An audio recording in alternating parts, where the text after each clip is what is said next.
Dan, our fun uncles, we have some questions that we'd like to ask you. And I'm sure you would like to know the answers also. Right. Let's begin. We've never moderated before. Who was the first to be cast?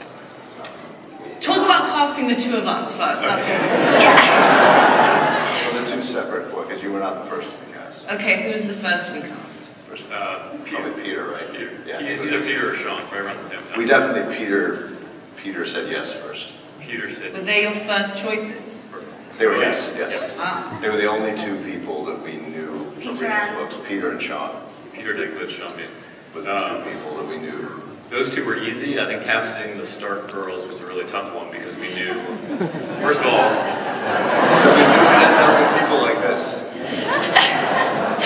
because they start so young, obviously, and but we knew that they were gonna, if the show worked and kept going for a number of years, they were gonna go to extremely dark places. So it was kind of a tricky thing, casting people and just hoping that they would blossom into the women that they've become. And I remember Dan and I were in Morocco scouting locations, and we could not find an aria. Aria, we probably looked at 300 different young girls in England, could not find the right aria.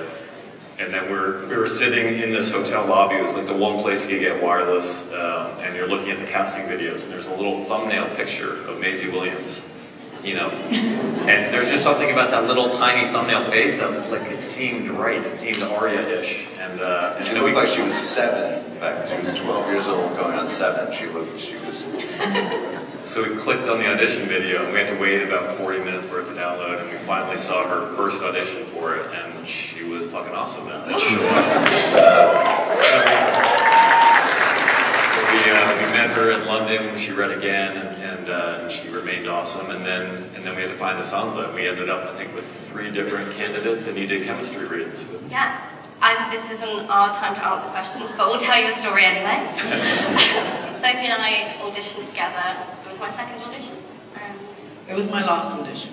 We auditioned together, and I auditioned with 2 other girls to play Sansa, and was honestly just scared of them both. And then Sophie came in the room and was like so fun and kept giving me high fives and like stroking my head, and I was like, this girl's great.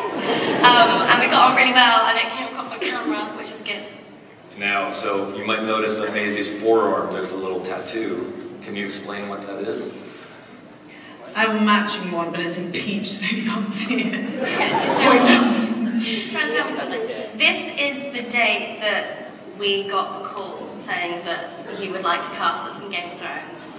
7, 8, 9. 7, 8, 9. Which is the 7th, the 8th and the 9th. 7th of August, not the... However you Americans do. So thank you. Yeah, thank you for that. Anyway, speaking of this, which one of us do you like better?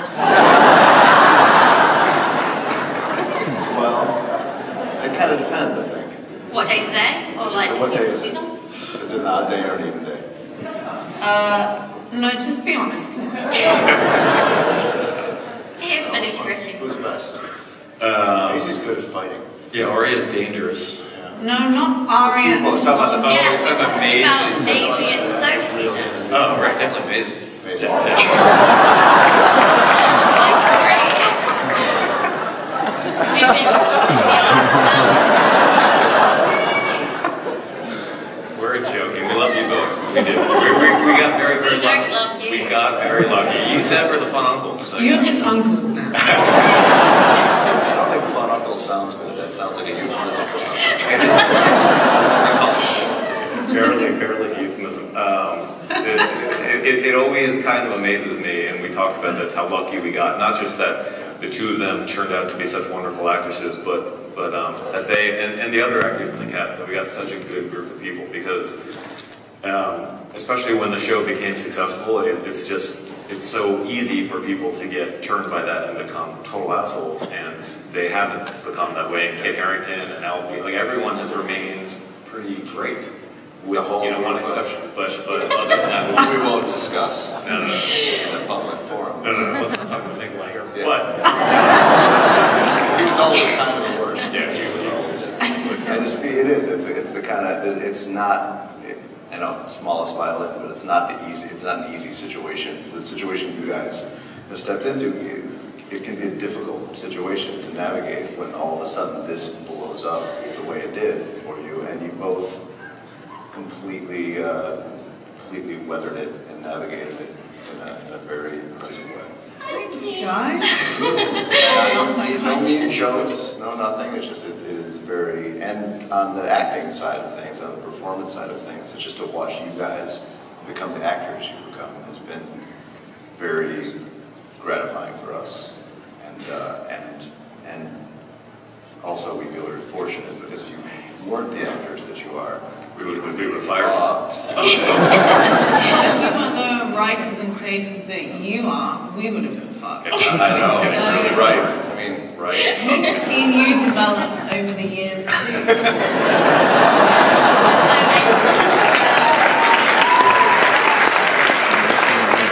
Except we're getting worse. It's deteriorating. Yeah. But it's, you know, It is, we're going to get decrepitude. He could have easily become Biebers and he didn't, so Yeah. that's good. then you'd be ready. It's a Bieber-free zone. Going back to casting, who was the most difficult person to cast and who was the easiest person to cast? Did we already talk about the role? Yes. You were the most Yeah, we already discussed that. Yeah. Yeah, we got Wow, with the worst one. The easiest person to guess. The first video that I clicked on was Mark Addy's Robert Baratheon video. And you know, there's a whole page, and I clicked at random on this. I didn't even know who it was. I just clicked on the one in the middle of the page. And his first take of his first audition tape was perfect. And I thought, oh, this is going to be easy. This is great. Look, he completely nailed it. And that was the only time that ever happened. The only time the first person that we watched was the one. So. Wow. Mark was easiest. All right, on to the next. Okay, this is actually really interesting for us because we don't remember anything from this. So can you recall any funny stories during the pilot shoot? Well, we were just talking about this backstage. When we wrapped on the pilot, we didn't know if the show was going to get picked up or not. So, you know, we worked on it for a long time, and there was a very good chance that it would not get picked up, actually, because, you know, we made a lot of mistakes in the pilot. And I remember you two guys sobbing in the Winterfell courtyard set. And I remember saying, we're going to come back, it's going to happen. And meanwhile, I was lying. I had no idea. But there were these two crying girls, and you had to say something. So, We were such Debbie Downers. That was the rap party. Everyone was partying. Right. and then when we did the rap party for season 1, and they weren't legal age yet to drink, and so we said, you can't actually come to the rap party, guys, but we're going to have a special at the McDonald's in Belfast. We're going to have like a special kiddie party. And special Happy Meals. Any other fun stories from the pilot that don't include us? Because honestly, we don't remember much. Like you guys had a whole other life. So your mother was recast between the pilot and season 1. Catelyn Stark was recast. So we had a weird thing where in the feast hall scene in Winterfell, Sansa is talking to us when you meet Cersei, and she's asking you, "Have you bled yet?" Like it's a really awkward moment. Yeah. And Sophie's half of it had been shot a year earlier for the pilot, and then we had to shoot the other side on Michelle Fairley, who played your mom in season 1.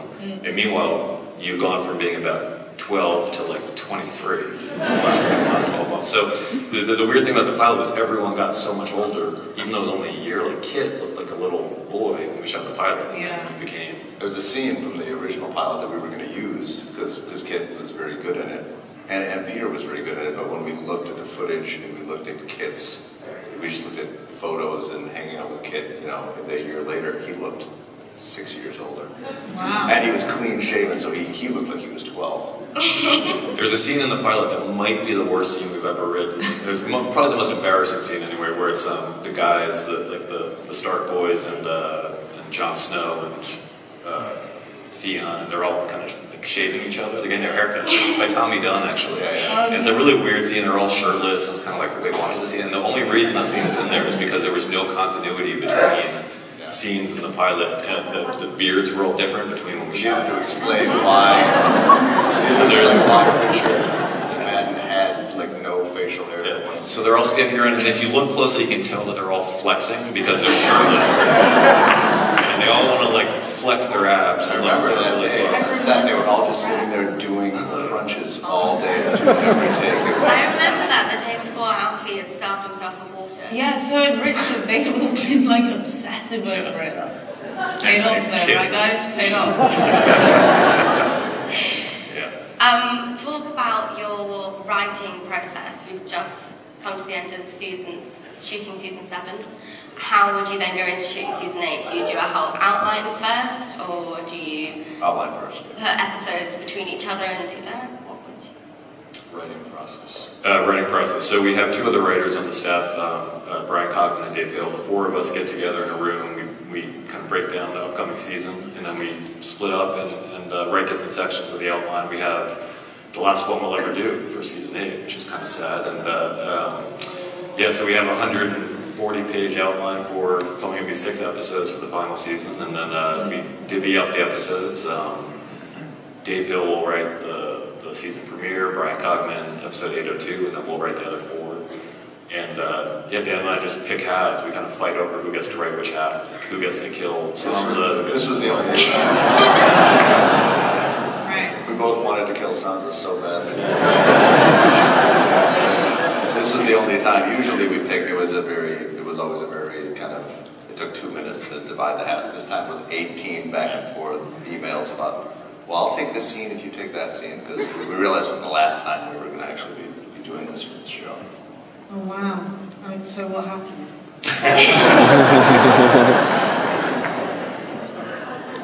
You want to know? Sansa dies. If you guys can't tell anybody, it's only like. Should we just tell everybody now? Then we don't have to. It's a lot of work to shoot this. It's like 300 shooting days. We could throw all that away and just tell people what happened. Yeah, let's do it. Yeah, less money too. Yeah. Can we split the money 4 ways? I'm down. I'm down. It would be great though, before season 8, we got these photographs right before we started shooting season 7. One was of Sophie with her hair like all, she's supposed to be a redhead on the show. Yeah. And we get a picture of her and she looks kind of like Paris Hilton or something. Like her hair is all frizzed with white and we're told we can't dye it red because it will fall off. Literally, that's what kept it. Yeah. So we're like, okay, that's kind of annoying. And then we get a picture of Maisie, like 2 days before we start shooting her. Turquoise. Turquoise. Yeah. Turquoise. But who's got brown hair now and who's still got blonde hair? She's dead. Anyway, it'd be awesome if you guys. I'm kidding.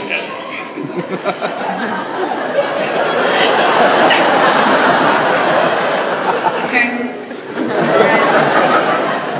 They're not going to tell anyone, so it's cool. It all stays within the room. Amongst friends. Yeah. I know each person individually. Yeah. Hibbard.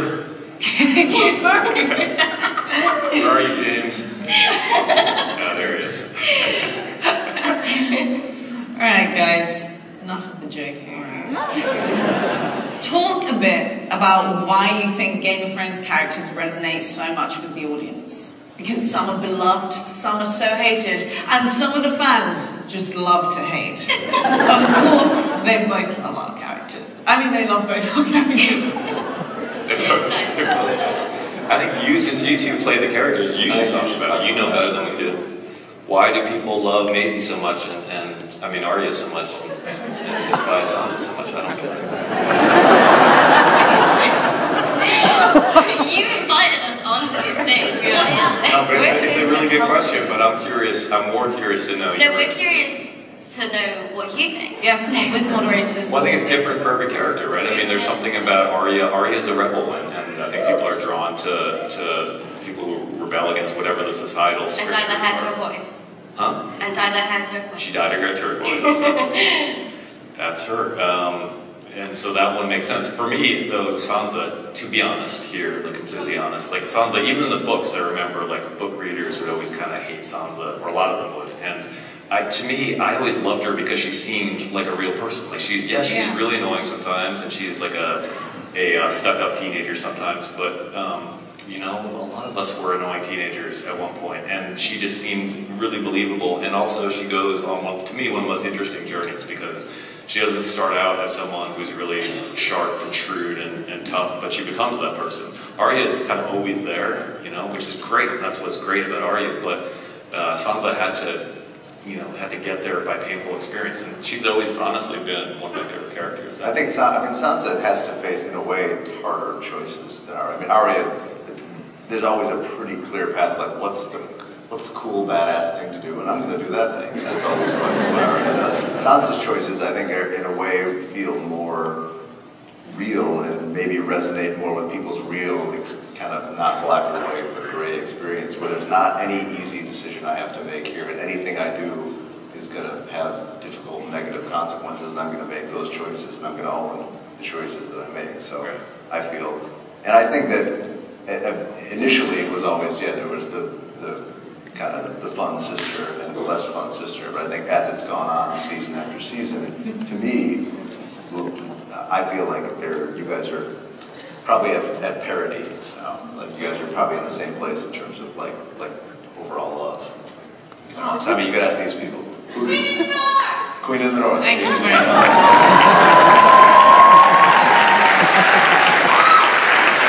You would have not had season one, nobody would have been like Queen of the North. No, it's like, you're a fucking bitch.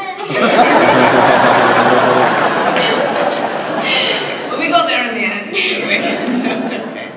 How difficult is it for you guys to say goodbye to characters? Has there ever been a time when you've written a death scene for someone and then taken it out of that season and put it into the next season because you just can't give that actor? It did actually happen. Most of the main, like you guys, we've always known, but it happened.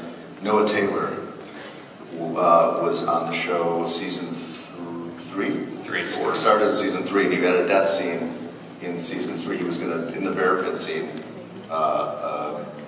Brienne, was it Gwen or Nikolai that was gonna Nikolai was gonna throw Noah Taylor's character into the bear pit, and we were gonna have him mauled by the bear. And we decided, after working with Noah and hanging out with him for a while, that he should stay on. And we realized that he was too much fun to waste, so we kept him alive. But by and large, we generally know it hasn't happened that often.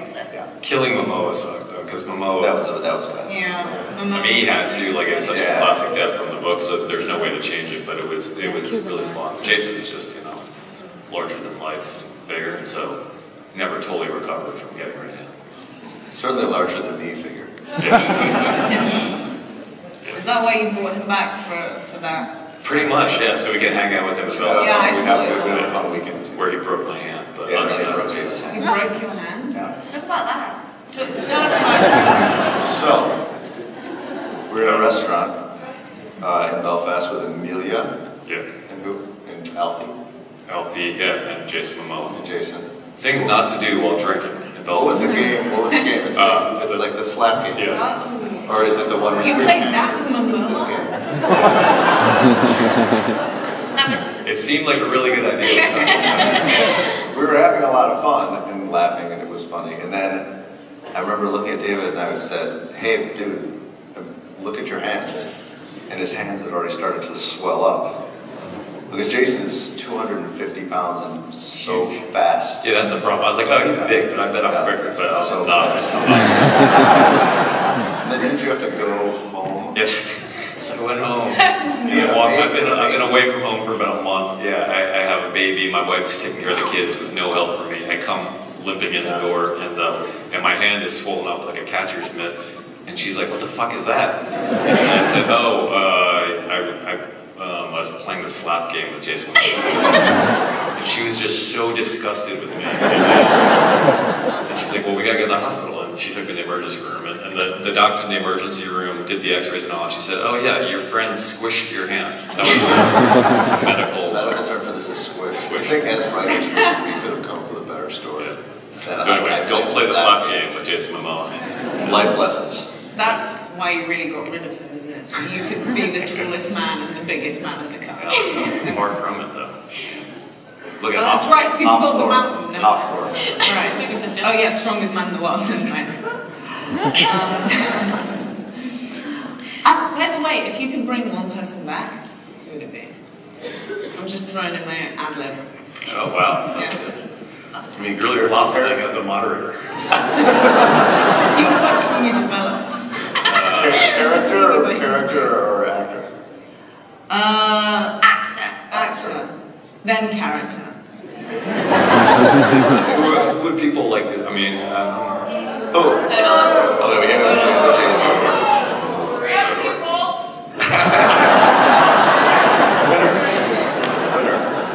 Hodor is going to get his own prequel spin-off series. It's a multi-cam sitcom. It's good. I miss your mom. I mean, Michelle Fairley is just one of the great actresses, and also so much And Jack Gleason. I miss Jack. Yeah. Excellent. He's the anti-Joffrey in real life. He's an excellent human being. Good answer. Right. You pass. You passed. Check. Thanks, man. Talk about the practical jokes you pulled on the actors. And what's been your favourite or toughest to pull off? And have any failed? The easiest to pull off was when we wrote a scene for Kit Harington where his face melted off. And so he thought, because there's a scene in the first season where he fights with a white and the white catches on fire and he burns his hand, but we rewrote the script so that his face actually melts off. Was his upper lip, he was brushing his upper lip. But he didn't have to be like a prosthetic. And all of his hair, we burned off all of his hair. Yeah. And Kit's got great hair, and he's very proud of it. Wonderful pout. And he's got a great pout. And so the script and the page described exactly what his mangled face was going to look like forever. And We told him he was a good sport about it. You could tell he was really, really sad. It was good acting. He was trying so hard to not show how brutally disappointed he was. We had a whole story about how HBO thought that he felt too Disney. He felt too Harry Potter, and he was just too clean. And they wanted to ugly him up a little. We had a routine, and we gave him a routine. And he bought it for a while until I think we started laughing. That's right. I ruined it. Then sometimes we write real scenes that actors think are scams, like when Sansa has to sing in season 2, and Sophie did not want to sing. That wasn't a scam, you made me sing. No, I know, but you thought it was. You were like, is this a prank? And now you're so okay with singing in public that you guys are willing to sing a Bieber song for us. Right now. Right now.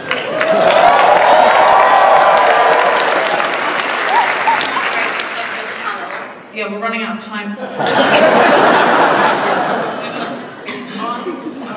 Wait, but have any failed? Have you had any failed attempts at practical jokes? Has anyone caught you? This is going to be Bradley's worked. We have John Bradley because he's wearing the same costume. My favorite one was probably that he's wearing the same costume, and it's just walking around in the same costume. He goes to a new place, so he was going to have a new costume, and we had the costume designer. We said just pull the most ridiculous, like Henry VIII, like crap you can find off the rack from whatever. Giant codpiece. Yeah, a codpiece, like a glittery codpiece. It was like a pinkish codpiece. Yeah. And then when he goes to the costume fitting, just put this on him and take the pictures the way you do with every year with every costume for the fitting. And he was such a good sport about it, but his face in the costume fitting pictures is my favorite. It's my favorite image from the show is just John's face. Like long-suffering, like trying hard to smile face, where he's got a codpiece the size of like a loaf of bread strapped onto his crotch. That was a really amazing photo. And props to April as well. Yes. Who was our costume designer that season, who 83, and you guys in the middle of such a busy schedule, having to like pack in hundreds of extras to dress, she managed to make that terrible costume. Absolutely. John. Have any of the cast members ever gotten you back? Nikolai did actually. What did he do? What did he With his hair, he convinced us that he'd shaved his head. Yeah, see, as you can tell from the earlier thing about their dyeing their hair a week before we started shooting, the actors are supposed to look more or less the same between seasons because there's not a lot of time off, and and he was getting annoyed because, or he said he was getting annoyed because he wanted to get a haircut, and we hadn't approved anything. He's like, guys, I'm just going to do it. I'm going to cut my hair. And he sent us a picture, and he had shaved his head. He was like, looked like a skinhead. And this was a couple weeks before we were supposed to start shooting. And I'm like, oh, now we're going to have to get a fucking Prince Charming wig thing. And we're so angry. We're like, lawyers got into it. HBO's lawyers were calling his agents. It turned out he'd taken a picture from like 5 years ago of him with his head shaved and sent it, and we were, so he got us back. I think you guys should bring it though. This is the last chance. You guys should see what you got. Alright. I mean, it's more hassle for you than it's Yeah. We have plenty of time. No, bring a prank, not to shave your Not to shave your head. Alright. Oh. Next question. Oh, yes. Are there any props or costumes that you are planning on stealing from the set once the show's done? Yes. No. And you probably can't announce it, but go ahead. Realize all the people who make movies and television, you go in their offices, their homes, they've got all this great stuff. Yeah. Do you have anything yet? They've stolen all that stuff. It's not their property. Not that I've stolen. I have a lot of storyboards that Wilson gave us. Stuff That was a gift. I definitely want a sword. I don't know which. Yeah, we'll get swords. Is it stealing if you technically created it? I think See, that's theoretically it belongs to HBO, but I don't know. Ask I don't know. Mark. That sounds very theoretical. I'm not a theory person. I feel like those swords, we should have some of those swords.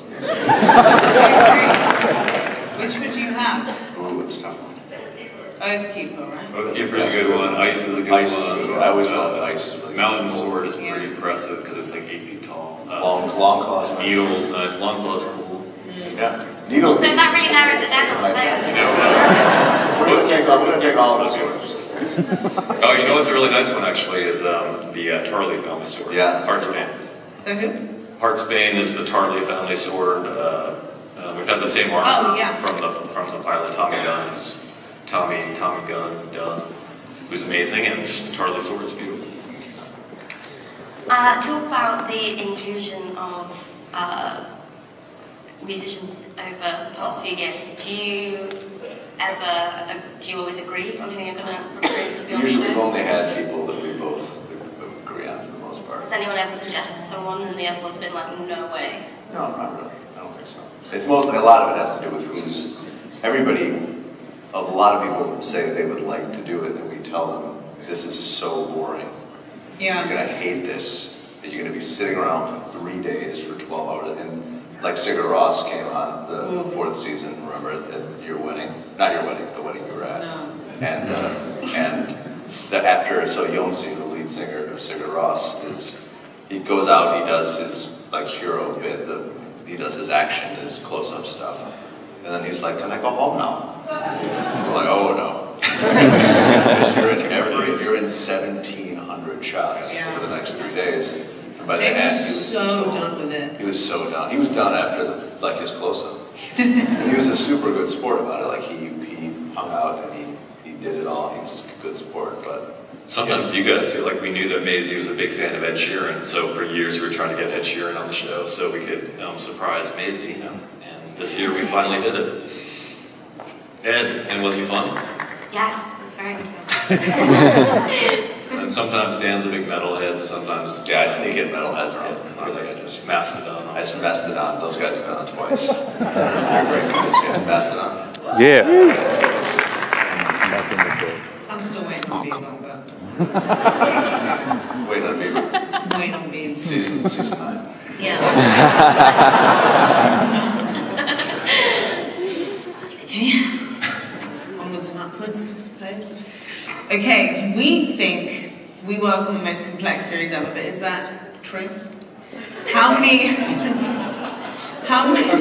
crew are there on a normal day? Normal day 763. Some days we go up to 842. I don't actually know. Yeah. Every day is different. Conviction is I know, just gotta sell it. Every day is different. But I don't know. My guess would be that it is, logistically, in terms of how many people, my guess would be that that would be true, but I don't know.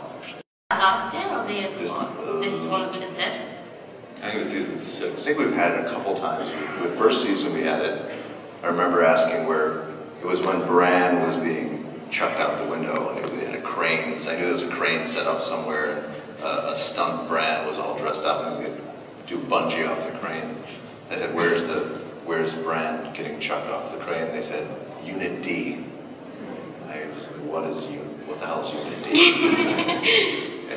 and that's how I found out we had a fourth unit coming. Wow. We had, in this year, there were 3 visual effects units operating simultaneously for like 2 months. And in how many different countries this year?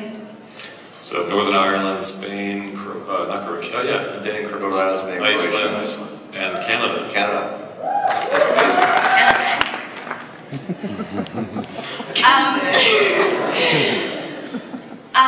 Which house would you identify with the most?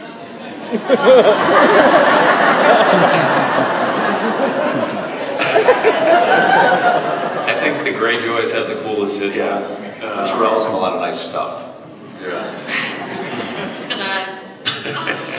Surely everyone would want to say Stark, though. I mean, we have... It does seem a little popular to say Stark, yeah. So. Well, you don't want to be too mainstream. Like the Umbers have a cool city. Who's the one with the turtle? Oh yeah. I think we cut it out. You guys made fun of it. Which we made fun of in season 1, but We cut it out. Oh, wait, what? remember in season 1 At the joust. when we were at the joust? There was a turtle and we lost the turtle. It's also that these are your childhood memories. Like, remember when we were at the joust? And The joust. But who do you identify with the most in terms of, like... Yourself. oh, the Lannister stuff. Yeah, I see that. We want to win. Like, Is that? We want to win. Is that a spoiler? Oh. You heard it here first, guys. Don't go anywhere. Go back to the after break. James Hibbert, you better be writing this down. Well, that's disappointing then. If you could write for one other show, what would it be?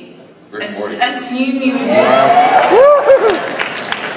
Assuming you do a good job. Assuming you do a good job, right? That, but Because I you would also probably fuck say, it up. I would definitely fuck it up. Atlanta, I would say, but I would do a shit job of running for Atlanta. If you're assuming that I would do a good job, then I would maybe say Atlanta.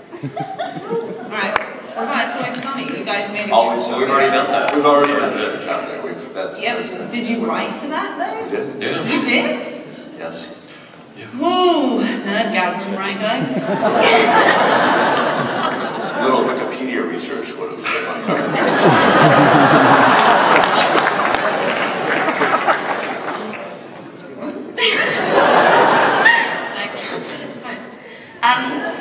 Were you even familiar? Did you even know what grime was before you met us? No. I still don't. I think most of these people don't know what grime is, do they? Who knows what grime is? Okay, see? Fewer people that know who mastered it. It's just basically bad English rap, right? It's No, not bad it's good. English rap. It's actually quite polite. Have we taught you nothing? Wildly Skepta, it's good. Why you Skepta, Stormzy, Jamie? Anyway, guys, pointless. I think it's going to blow up, I really do. What's You that? guys, I think grime's going to blow up now. I think you guys do.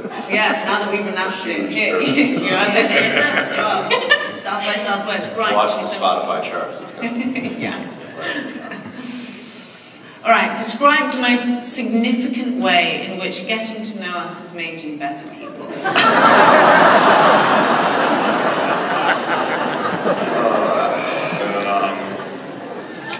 Well, I have 2 daughters, and I hope that they grow up to be as smart and lovely as you two are, so I think it's good having seen, my girls aren't yet, they're 10 and 6, and I think when we first cast you guys, you were like 13 and 12, so sort of, I've been dreading the teenage years for a long time, I think as any father does, but I've seen 2 young women who grew up really, really well under difficult circumstances, not difficult in terms of you're not starving or anything, but circumstances which have made other young people into monsters, and you two have somehow avoided it. So it's been good for me to watch that, watch you two. Whatever. If I keep talking like this, you're just going to make fun of me and say, "Well, we've got to watch you develop into old." No, I was going to say we watched our fun animals. Yeah, yeah, you're a fun uncle.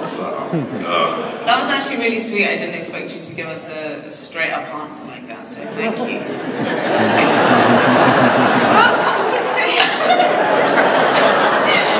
I know I've been insulted somewhere, I just don't know. I'm too old to understand the Florida top. Yeah.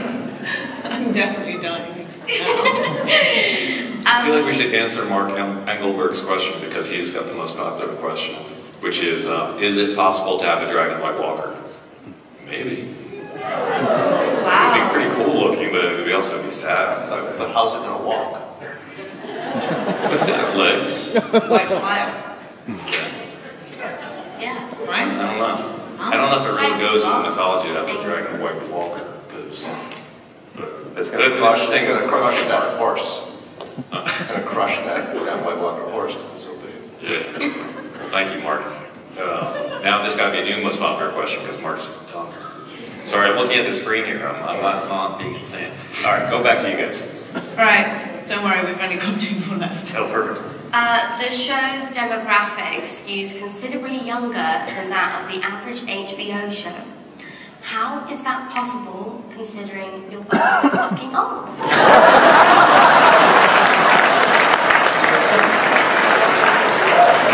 Well, luckily we're both old and extremely immature. So I feel like we The funniest thing about that question, Maisie, is that Dan wrote it. What? True story. I was laughing. Not my laugh was convincing. I was like laughing convincing you like I'd never heard that question before. I was trying out my act. It was for them, not for you, Dan. How was it? Was it good? Thanks. What do you It's give good. me? Got a good laugh. B plus, B minus. Did a good job. Right. I'm blossoming. I'm developing. You're developing, and it's beautiful to watch. What will the best line of dialogue be next season, and who speaks it? You mean season 7 or season 8? Season 7. Season 7. Best line of dialogue. Probably Tyrion. I don't know. What does he say? Something witty. You can just have Peter. You can just He has some weird write some crap line. And Peter makes it funny. I don't know. I don't know why you're struggling with this question, because you also wrote this question too. Yeah. Why are we starting that question? I think we planned on coming up with a fun answer and then forgot about it. Immediately after we were. Yeah, I think you did. We'll take another. Audience questions. Oh, John F's question's pretty good. John F. Who's your favorite death? Ooh, that's a good question. Who is your favorite death? This isn't about us, David. Well, yeah, come on. You're moderating. You can. Okay. I have always loved Viserys melting. Yeah, that was fun. Oh, that was great. That was nice. Yeah. Satisfying. Yeah. So, I mean, I like that one too. I liked Pedro's death. Yeah. yeah. The Viper. I thought that was kind of amazing. Yeah. And Joffrey, I thought Joffrey's death, we ended up going back, we shot Joffrey's death, you know, in Croatia in that scene. We ended up going back to LA for 2 days to do just some pickups on Jack's face because we felt like we hadn't taken it far enough. We got Rob Botan, one of the greatest visual effects, or special effects makeup guys in the history of the business, and he agreed to come out and help us out for 2 days, and he just all the gruesome fine details that he put in there I thought were really, really great. Oh yeah, they're amazing. And then who can forget Ramsay's death? And the walk away, we were shooting at night, and I remember I standing next to Miguel, our director, for that episode, and the final shot of the episode is Sophie walking towards camera, kind of smiling at the very end of the walk, and I think we made you do it like 14 times. Yeah, it was like a whole day. Yeah, by the end of it, you're just sort of walking by and something like that. And then you nailed it, though. And Walter Frey, right? He cut his throat, that was nice. Yeah. That was cold. Thank you. Oh, hell yeah. Cold-blooded. Sir Marin Trant was a good, right? Who can forget? I think Sir Marin Trant was probably our most expensive death. Speaking of fun uncles, Sir Marin Trant. Yeah. Wait, why was his the most expensive? Because all of the horrible things Maisie was doing to him were all, they didn't really do them with wow. makeup. Yeah. But she wasn't allowed to really poke out his eyes. Couldn't poke out his eyes. Oh. So every time you see him, you're into some pretty fancy territory. Oh wow. Do you ever find yourself in real life situations speaking as the characters in the show do? Why not? Oh, God's be true. So that's a yes. Hodor. I actually did find myself saying once, I know this question isn't for me, but I did find myself, I said something like, I said, oh, thank the gods. And then I called myself and I was like, no, thank God. Oh. You do say "contra" rather loud. No, I don't. I feel like it's really... I do say it a lot, but that's not from the like. You didn't make it. You don't know that though. No, we're British. Everyone says cunt. You're bringing cunt back. Anyway, Sexist. Anonymous says, what characters would you like to see on screen together that so far haven't crossed past the last few seasons, or ever, for that matter? How did Anonymous jump the line? He's only got 3 thumbs up, and poor Caleb has 27. There's someone backstage who's selecting the That was a really nice Mara. review. I just feel bad for Caleb because he had 27 thumbs up. Yeah. Well, we'll get to Caleb after, but now we should answer. Who would you guys like to see get together? No, stop. Come on. Oh, right. Who would we like to see together? Jon Snow and Khaleesi? Obviously. It seems kind of obvious, though. I feel like we should avoid doing that because, like, right? How can you just think like What's we're Cersei and Sansa again? What about Arya and Sansa? I feel like Well, Arya that's also was I'm trying to come up with something. Probably just kill you, though. Come up with something interesting. Anyway, moving on. Caleb asks, what impact do you think Game of Thrones has had on the portrayal of women in TV?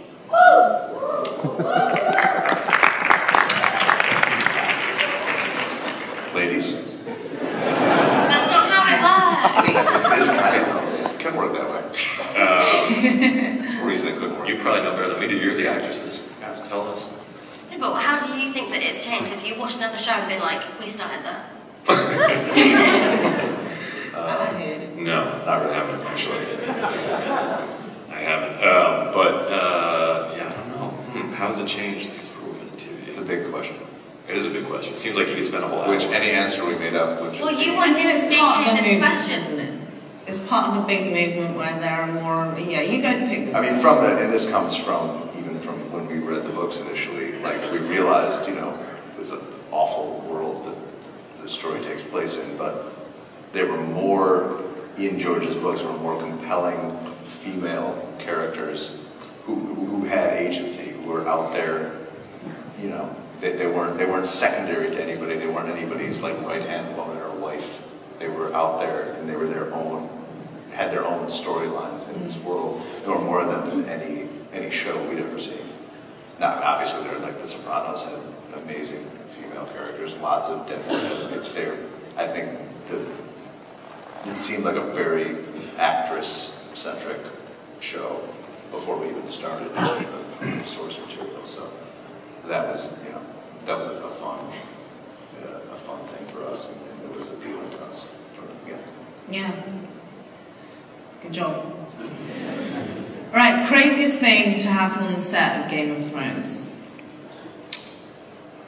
Wow, what's the craziest thing? Well, every year something collapses. Yeah. There was in Malta, the whole set blew into the sea, and it's sort of a hurricane. Was that in Malta? I think that was as well.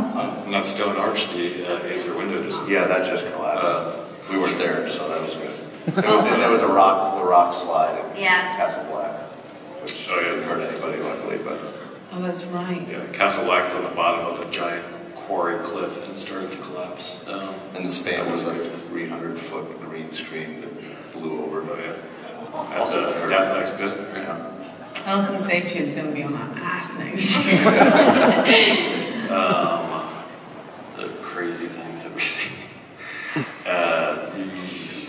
I Something we remember, want to talk about. I'm not sure if it was the pilot or in season 1, to get the reaction from Isaac, you guys faked that something went wrong on set, so as he would look scared to watch a beheading. We didn't do that. Someone did that, yeah. No, that was Alfie. And it was when they were beheading, who was it?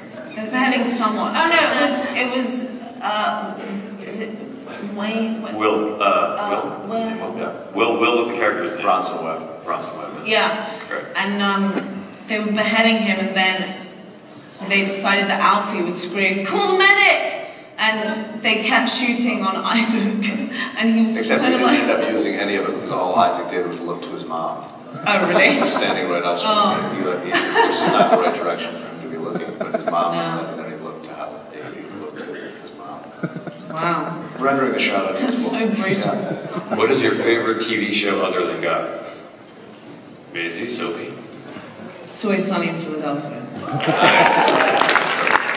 I just started watching The People vs. OJ. Oh, yeah, no, it's gonna buy With Wait, you great guys. Sarah Paulson. Sarah Paulson Diego.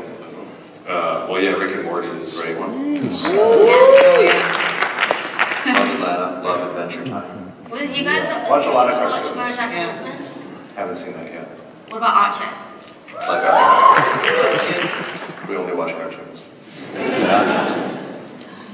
Dan Harmon is here at South by Southwest. Are you going to try to talk to him about writing for it? We're not funny enough. Yeah, I don't remember. So that's not going to work. That's not true. We don't want to ruin Rick and Morty. Name each of your proudest God moments. Oh.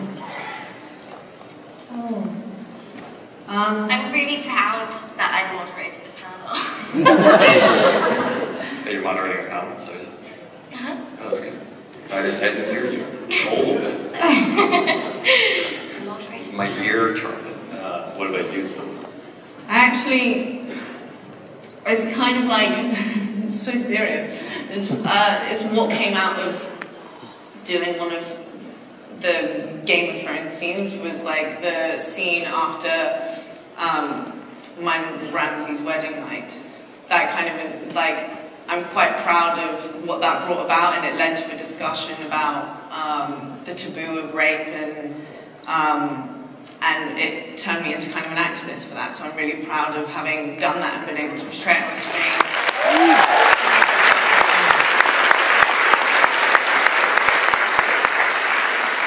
Yep. With so many... Well done. The proudest Game of Thrones. That's good. That's good. That's good. We're just the mere moderators, Maisie. With so many cast and crew. No, we were asking you what your proudest moment Game of was. Thrones moment. Did you not very stutter?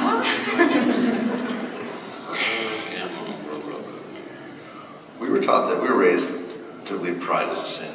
It's a deadly sins. We really try to avoid it at all costs. I don't have a good answer for that. There's been so... I mean, you should be proud of yourself. I really... so many moments that it just felt, I don't know if it's pride, but when I remember the first time we were in Iceland and we stepped out onto the glacier to shoot this thing, and there were all these people in the crampons on, like clawing their way over the ice. And it was freezing and it was beautiful, and just it was sort of a peak moment where you felt like everything had, a bunch of very, very improbable circumstances had fallen into place in a way to put you in this very unlikely, beautiful, amazing place with all these amazing, beautiful people. That, Wow. you know, that's what it's not pride so much as sort of gratefulness that this actually happened. Yeah. What about you, Dave? I guess I'm just really happy that we've managed to somehow keep everyone together. I mean, it's hard on a series that goes for any length of time to keep all the cast, and especially with us, we have such a huge cast, and we really haven't lost anyone. I think partly it's because you guys get paid so much, but I think it's, you know, it's good because this story, it's not the kind of story where every season you start and you're trying to come up with another, like, okay, what are we going to do this year? Like, we've had from the beginning a sense of, you know, from the very first time we pitched this show to HBO, we want to tell one, basically a 70-hour movie. It's going to turn out to be 73 hours, but, you know, still it's stayed relatively the same in terms of the beginning, the middle, and now we're coming to the end. And it would have been really tough if we had, you know, lost any of the core cast members along the way, and so I'm very happy that we've kept everyone together and we get to finish it the way we want to. Particularly as you've like lost characters and then reintroduced them later on in the series. It's very nice of you. Yeah, that's right, that's true. Now the questions replaced with our names. I guess you don't want to hear from us anymore. I feel like we're losing the audience, guys. We have to like perk things up a little bit and give them some big spoilers. Have to speak up and getting old. Someone's holding up a laptop over there. What Okay, what does it say? What does it say? A picture for the... A photo for the fans in Egypt? Oh, did we just do it? We just do it. Hi, fans in Egypt. Oh, look, he's back. All right. We'll do a picture for the fans in Egypt momentarily. With so many cast and crew, how do you keep leaks to a minimum? Write our names around over Intimidation and murder. Yeah, it's virtually impossible to really, I mean, you look at what's happening now just with, the CIA can't keep information private. How are we? What chance do we have? So, whenever stuff comes out, it's kind of like season 1, there were 10 million people out there who had all the spoilers about Ned's death in a fucking book, and somehow the season still worked, so... And the Red Wedding, 3 years later, there were still people watching who didn't know that this was coming, so... So I'm the kind of viewer or reader, I just don't want to know about stuff, and so it's always weird to me that people want to find out. Like, I understand there's curiosity, but I'm not someone who reads the last page of a book first, because just in case I die before I finish. Like, I want to be surprised by things, so I just kind of go on the assumption that a lot of people are like me, and then people who are desperate to find out everything beforehand, they're probably going to find a way to do it, and that's, that is what it is. Good. Thank you. Ivan Drago loses at the end of Rocky. Sorry. All right. Well, since we've only got 2 minutes left, maybe we'll look towards the future. What kind of projects would you like to do after Game of Thrones? I've got this project I've been planning called Sitting in a Cool, Dark Room for 2 months. Isn't that a Game of Thrones? I'm working on it. That's a freezing dark room. Yeah, you're right. I want cool, I don't want freezing. We've discussed things, but honestly, this show is such a 24/7 job that we have time to think about thinking about it. And as soon as we go deeper than that, we realize we have 18 things that we really ought to be doing other than thinking about what's coming up. Are you going to continue writing together? Yeah. Or has this been enough and you're going to go? No. The uncles couldn't leave each other, could they? Yeah. I think so, yeah. You just keep the fun uncle party going. Keep the party going. That sounds like a really creepy party. That's the worst. Do not go to the fun uncle party.